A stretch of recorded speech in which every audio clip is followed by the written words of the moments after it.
Hello YouTube chess lovers and my friends, this is Gunjan here. Nowadays I'm exploring lots of new openings, and recently I came to know about a Jack-Perc system. Now when I was learning this opening, I was looking for the games in the database, and I found one game where GM Julian Hodgson beat Johnny Ames in just 24 moves. And when I have gone through the games, I learn a trap exists in this system. So today we are going to discuss about that trap.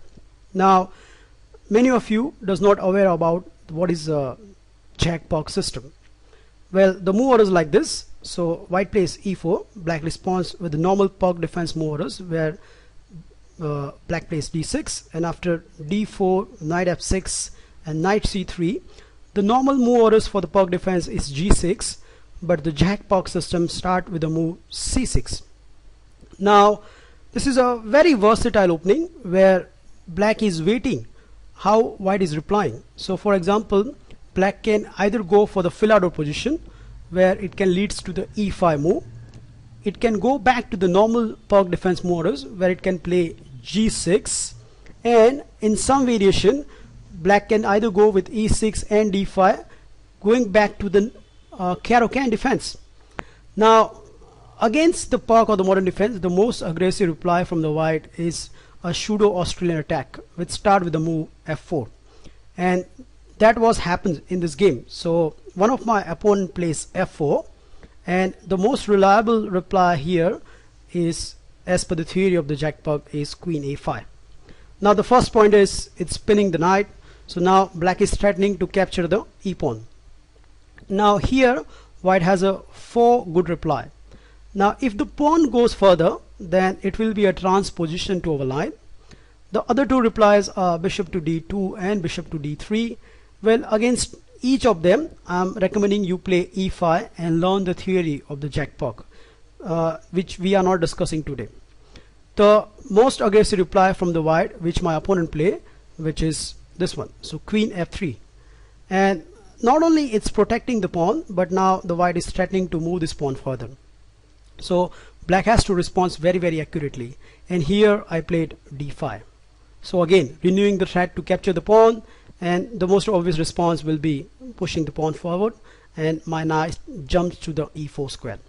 Now the first good merits about this knight is it's stopping any bishop d2 movements, and here the most logical reply will be bishop to d3, attacking the knight, and it's setting up a threat for the black. So if black foolishly think that, oh, I can capture the rook, this rook in the corner by capturing this knight, but there comes a big surprise where white can play bishop to d2, and I think it's a lost position for black. Look at the development of the white pieces, plus look at the space the white gain. So it's a disaster position for the black. So of course I didn't play that because I have, as I stated, that I have gone through this game. So I set his trap by setting up my own trap by playing this move, knight to a6. Now first sight it looks like it's a very innocent looking move, and not only that, black is offering a pawn to the white, and it's a very tricky line.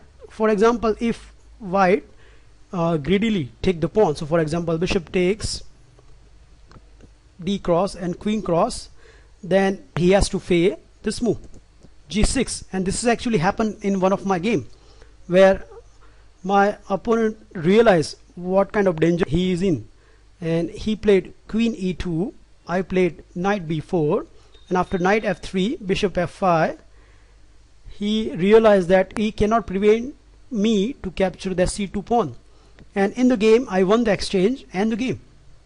So that is one line where if the white become greedy and grab the pawn.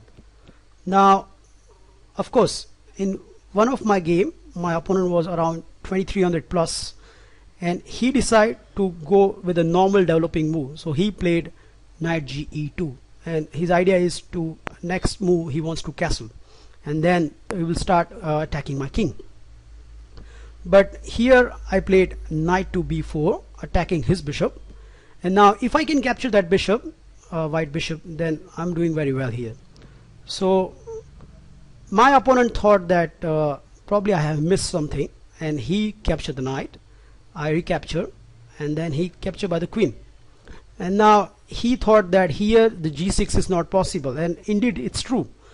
For example, if the black plays g6 right now, then white can stop the bishop f5 by simple knight g3, and now the bishop f5 is not possible. And now no matter how hard black try, for example, if the black play h5, then white can simply play h4, and now bishop f5 is out of the case, or it's not possible. So probably my opponent thought that, and that's why he captured this.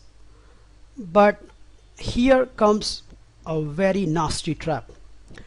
I give you a few seconds. Can you identify an amazing move over here?